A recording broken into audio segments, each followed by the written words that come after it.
For most of us, we can't really change how much time we spend practicing, but what we can change is what and how we practice. So if you wanted to see the absolute maximum results in your guitar playing by this time next year, what should you be practicing every day? Well, these are what I'd consider to be 3 of the highest return on investment exercises you can spend your time on. Now, I'm sure you know just how effective it can be to work directly with a guitar teacher. No matter what level you're at with your playing, a good teacher can make a practice plan just for you, correct your playing in real time, and answer all your questions, saving you tons of frustration and wasted effort. And that is why I'm excited to tell you about the sponsor of today's video, Till. You can go to Till right now and take online lessons with some of the best guitar teachers in the world. From Berklee professors to the guitarists behind Ed Sheeran and the Eagles, to people who have been teaching every level for decades. And for a limited time, you can get $20 off your first lesson if you use the link in my description. Finding a great teacher can be hard, especially if you're limited to the options in your area. Till is great because they make it very easy to sign up and get matched with the right teacher for you. And all the lessons are hosted live on Till, so you can learn from the convenience of your own home. Plus, you don't have to worry about remembering everything because every lesson is recorded, so you can revisit it whenever you want. So if you're looking to improve and are considering lessons, click the link in my description for $20 off on Till. Now let's get back to the video. So each one of these exercises will target one of 3 key areas: connection, feel, and dexterity. We'll start with connection, where we'll focus on building up the connection between your ears and your fingers on the fretboard. This exercise requires a few steps. So first, we'll turn on any song you want. Once it's going, we'll play any note. It doesn't matter which one you choose. When we play this note, we will get 2 possible outcomes. Either this note will be inside the key of the song, or it will be outside the key. Your first job is to recognize whether it's inside or outside. Let me show you a quick example. Okay, so our song is going. All we're gonna do is play any note on the fretboard, on any string. Doesn't matter which one. I'm gonna start on this one right here on the G string. To me, it sounds like that note is from outside the key, right? If I keep playing it over and over, doesn't sound like it's meshing at all. Let me try another note.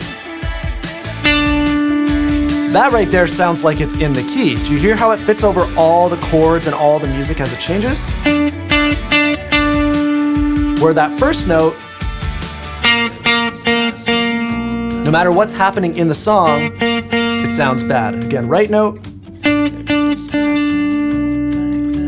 Again, over all the chords, it sounds like it fits. If you're having trouble determining whether it's an inside or outside note, keep playing the same note as the song continues. The more musical context you get, the more obvious it will become. Now, if it's inside the key, you're good. This is gonna be your starting point. If the note is outside the key, you only have to move up or down 1 fret to land on a note that is inside the key. One quick tip: if the note you move to sounds worse than the note you started on, then the first note was probably an inside note. You'll get better at recognizing this the more you do it. Now, your next step is from that inside note to move up the fretboard directly to the next inside note without hitting an outside note. So there are only 2 places this next inside note can be.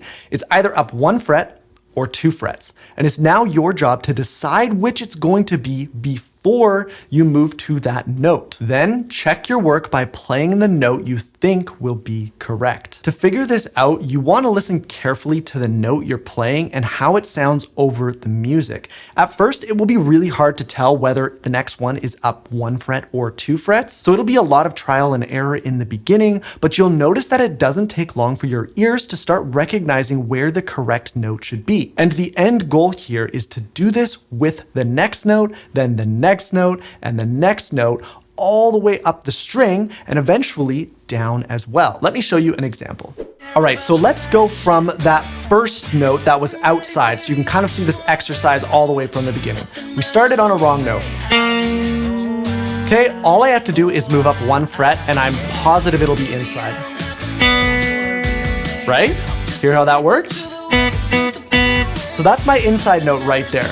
And now what I have to do is I have to guess, make an educated guess, whether the next inside note is gonna be up 1 fret or 2 frets, because it can be both.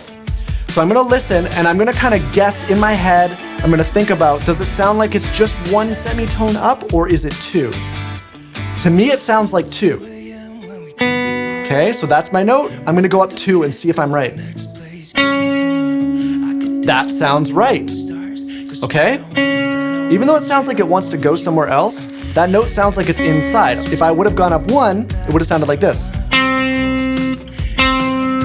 Hear how that's very clearly outside? Okay, so we got this one here. The next note sounds like it should only be 1 fret up, to me, at least. Just like that. So now I've gone. Okay, next one. Is it gonna be 1 fret over or 2? To me, it sounds like 2. Sounds right to me. And I would continue to do this all the way up the fretboard. Now I can do this starting from any point on my fretboard over the same song. So as I'm going through the first time, okay, I climb up as far as I can go, then I just pick another note on a different string and do the same thing. Or maybe I start up higher and I try to work on moving down. And you should be doing this with as many songs as possible. A new batch of songs every day if you can. The more you do this, the quicker you'll be able to orient yourself in a key, and eventually you can connect scales and chords to these horizontal scales and be able to quickly decipher songs and guitar parts by ear. It's an incredibly powerful skill to have in your arsenal. The most advanced version of this exercise involves playing 1 random note on the fretboard and then immediately falling into the key and playing along to a song you're hearing for the very first time. It sounds crazy, but with some work, it is totally possible. Our next exercise is all about developing feel. So what we're going to be working on is something called syncopation. And all syncopation is a disruption in the typical rhythmic flow of a song. It sounds complicated, but there's an easy approach. Typically when you're playing, you're mostly following a basic rhythmic division. Quarter notes, eighth notes, 16ths, or maybe triplets. But if this is all you ever do, your playing is going to sound pretty boring. So how do you break out of this? Well, syncopation occurs frequently in vocal parts. So when a singer is singing their part in a song, a lot of times they're singing something syncopated that doesn't fully lock into what the rest of the band is playing. And our mission here is to start following those patterns while, and this is important, tapping our foot to the beat of the song. So we're gonna be multitasking here. And we'll follow the vocals here while just muting our strings. You can do this with either full strums or by picking individual strings. Both are super effective. But for our example here, I'm just gonna be picking a muted string. Okay, so we've pulled up a new track here. The very first thing you wanna make sure you're doing is tapping that foot. Never fall off the beat. That's gotta be going the whole time for this to work. We're just gonna follow the vocal melody as best we can, okay? And rhythmically, so muted strums, muted picks, totally fine. All right, here we go. I just tried to feel something I only felt when we started drinking. I know it isn't fair 'cause I've been selfish and I wasn't thinking. 'Cause I still love someone else. I just tried to feel something that wasn't there, no, 'cause you were never mine. So since you're not actually learning the melody of these vocal lines and just playing the rhythm, you should be able to cycle through new songs constantly, just building up this skill with a new bundle of songs every day. The end goal here is to train your picking hand to have some experience with more interesting or unorthodox rhythms that you can eventually incorporate into your solos, riffs, or chord progressions. The final exercise I have for you puts the focus on dexterity. Now, there are a ton of great dexterity exercises already out there, and many of them are very effective. So I wanted to focus on a specific skill that's talked about a little bit less. Have you ever noticed how the best guitar players are able to just magnetically snap to a position on the fretboard? Like their hand can just float around, but when they need to be somewhere quick, their hand just teleports and stops in the perfect spot. That is what we're going to start developing. And the way we're gonna do this is by jumping up and down octaves on one string. So we're gonna use the 3rd fret of the G string as our starting note. And the goal here is to use all of your fingers, be able to use all of your fingers and jump all the way up an entire octave to the 15th fret here. So it's gonna be a little slow at first, which is fine. But what you wanna do is you wanna make sure that when you pick that note, that when you slide up, that you keep some of the sustain. The worse you are at this and the more inaccurate you are, the less sustain there's going to be on the note when you arrive there. So what you want to do is get quick enough and smooth enough that the note continues to ring out. So at full speed, something like this. Right? And we can do this with other fingers as well. And even other notes.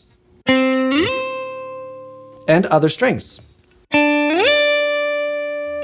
And then once you get the hang of that, you can do the same thing going backwards. So you start on the higher note and you work on sliding all the way down. And you can actually do this with all types of things. Any note, scale shape, or chord is effective. I could take this C power chord and practice sliding it up the octave as well. The more you do this into different positions on the fretboard, the more muscle memory you'll build, which will make you quicker, more accurate, and more consistent. As far as next steps, I think you'll like this video on what I did to get good at guitar. I'll put a link to that up in the middle of the screen for you. Thanks again to Till for sponsoring this video. Be sure to go to the link in the description for $20 off your first lesson. Thank you so much for watching, and I'll see you in the next one.